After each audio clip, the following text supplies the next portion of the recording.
విశాఖపట్నంలోని Gajuwaka RTC depot అధికారులకు steel plant యాజమాన్యం షాక్ ఇచ్చింది. ఆర్టీసీ డిపోను ఖాళీ చేయాలని తెలిపింది. 1992లో నామినల్ ఫీజుతో 32 సంవత్సరాలకు స్టీల్ ప్లాంట్ యాజమాన్యం లీజుకు ఇచ్చింది. ఆగస్టు 2024తో ఆర్టీసీకి ఇచ్చినటువంటి లీజు ముగియడంతో స్టీల్ ప్లాంట్ యాజమాన్యం ఖాళీ చేయాలని తెలియజేసింది.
అండి స్టీల్ సిటీ డిపోలో డ్రైవర్గా పనిచేస్తున్నాను.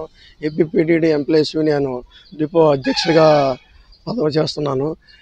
స్టీల్ సిటీ డిపో 1992లో స్థాపించారండి. దీనికి 33 సంవత్సరాల లీజు ప్రకటించారండి. ఈ లీజు 24 ఆగస్టుతో క్లోజ్ అయిపోయింది సార్. 2024 ఆగస్టులో క్లోజ్ అయిపోయింది. స్టీల్ ప్లాంట్ వారు మేనేజ్మెంట్కి ఖాళీ చేయమని లెటర్ ఇచ్చారండి. దీనికి మనం ప్రత్యామ్నాయం అడిగితే సంవత్సరానికి 5 కోట్ల రూపాయలు కట్టమంటున్నారు, లేదా 138 కోట్లు డిపాజిట్ చేయమన్నారు సార్.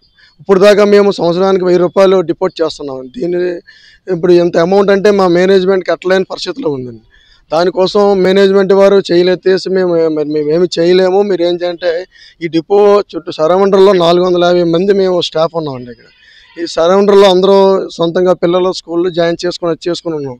దీన్ని మేము లోకల్ ఎమ్మెల్యే గారు పల్లా శ్రీనివాసరావు గారిని కలిసి మా బాధలు విన్నపించుకున్నాం సార్. మేము అందరూ పిల్లలతో ఉన్నాము. ఇక్కడ డిపోని దగ్గరలో స్కూల్ పిల్లలు జాయిన్ చేసి మార్చేస్తే మేము ఎక్కడికి వెళ్తామని విన్నవించుకుంటే సారు మాకు మాట ఇచ్చారండి. మేము స్టీల్ ప్లాంట్ మేనేజ్మెంట్తో మాట్లాడుతున్నాము, అది కుదరకపోతే మీకు టోల్ గేట్ దగ్గర గవర్నమెంట్ ల్యాండ్ 5 ఎకరాలు మేము ఇస్తాము, అప్పుడు దాకా డిపో ఎక్కడికి వెళ్ళదని చెప్పి మాకు హామీ ఇచ్చి ఉన్నారు సార్. మేము ఆయనకి చాలా ఇది చేస్తే ఎంతో రుణపడి ఉంటామని కూడా మేము మనస్ఫూర్తిగా కోరుకుంటున్నాం సార్. డిపోలో 98 బస్సులు సార్. టోటల్ 450 మంది ఎంప్లాయీస్ సార్. నా పేరు బండర్ రాము.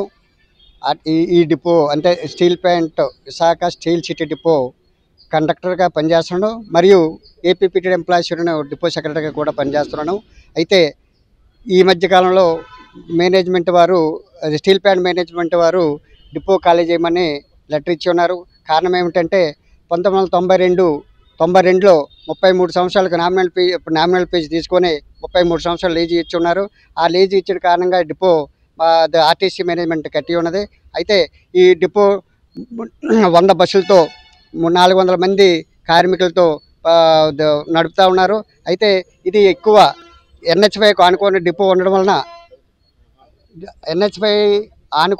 ఈ డిపో ఉండడం వల్ల ఎక్కువ ప్రయాణికులు ఈ సరౌండింగ్ ప్లేస్లో ఎక్కువ ప్రయాణికులు గమ్యాలు తీర్చడంలో కానీ గమ్యాన్ని తీసుకురావడంలో కానీ పంపించడంలో కానీ ఎక్కువ ప్రాధాన్యత ఇస్తుంది. అది మరీ ముఖ్యంగా విజయనగరం వైపు తగరపాల్సిపోయే ప్రయాణికులు ఎక్కువ ఈ డిపో నుంచే బస్సులు ఎక్కువ ఆపరేట్ చేస్తున్నారు కాబట్టి అది ఎక్కువ ప్రయాణికులు ఇక్కడి నుంచే పిల్లలు అవనివ్వండి, పెద్దలు అవనివ్వండి, స్టూడెంట్స్ అవనివ్వండి, అన్ని రకాల వారు ఎక్కువ మంది ఉపయోగించుకునే డిపో. అయితే ఇది పబ్లిక్ ఇన్కన్వీనియన్స్ కాకుండా ఉండాలని మేము మా మేనేజ్మెంటు స్టీల్ ప్లాంట్ మేనేజ్మెంట్కి లీజు పొడిగించమని అడిగి ఉంటే సంవత్సరానికి 138 కోట్లు డిపాజిట్ చేయడం అని కానీ లేదంటే సంవత్సరానికి 5 కోట్లు కట్టమని కానీ చెప్పి ఉన్నారు. అయితే మా మేనేజ్మెంట్ వారు మా అన్ని విధాల రిప్రజెంట్ చేద్దాం, మీరు కూడా ఎమ్మెల్యేలు కానీ స్థానిక పొలిటీషియన్స్ కలిసి ఏదో మీరు కూడా రిక్వెస్ట్ చేయండి అని చెప్తే మేము కూడా స్థానిక ఎమ్మెల్యే గారైన పల్లా శ్రీనివాస్ గారి దగ్గరికి వెళ్ళడం, ఆయన హామీ ఇవ్వడం కూడా జరిగింది. ఏంటంటే మీకు స్టీల్ ప్లాంట్ మేనేజ్మెంట్లో మాట్లాడుతున్నాం, ఒకవేళ అవ్వకపోతే టోల్ గేట్ కానుకుని ఒక 5 ఎకరాల భూమిని మీ ఆర్టీసీకి కేటాయించి అక్కడ డిపో కట్టిన తర్వాత ఈ డిపోలు అక్కడ పంపించే వరకు మీరు ఇక్కడే పనిచేస్తారు, ఇక్కడే అందరికీ ప్రయాణికులందరికీ మీరు సౌకర్యాలు అందిస్తారు మీరు అని చెప్పేసి ఆయన హామీ ఇవ్వడం జరిగింది.